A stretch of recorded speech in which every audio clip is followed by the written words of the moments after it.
कई बार हमें अपनी डेली लाइफ में इस तरह के सेंटेंसेस बोलने की ज़रूरत पड़ती है, जैसे लेकिन याद रखना तुम्हें इसकी फिर ज़रूरत पड़ेगी। लेकिन याद रखना मुझे फिर कभी भी कॉल मत करना।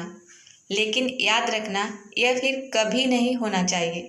तो आइए देखते हैं कि इस तरह के सेंटेंस को बनाने के लिए हम कौन से स्ट्रक्चर का यूज करते हैं।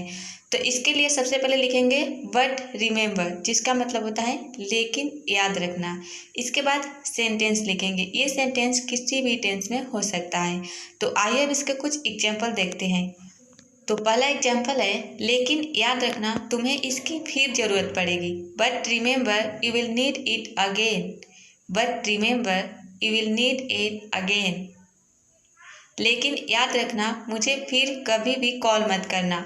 But remember don't ever call me again. But remember don't ever call me again. लेकिन याद रखना ये फिर कभी नहीं होना चाहिए। But remember it should never happen again. But remember it should never happen again. Next sentence is, लेकिन याद रखना तुमने फिर मुझे धोखा दिया। But remember you have betrayed me again. But remember you have betrayed me again.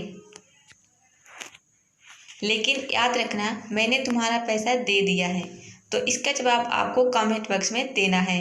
Don't forget to like and share this video. So that's all for today. See you in next video. Till then take care and have fun.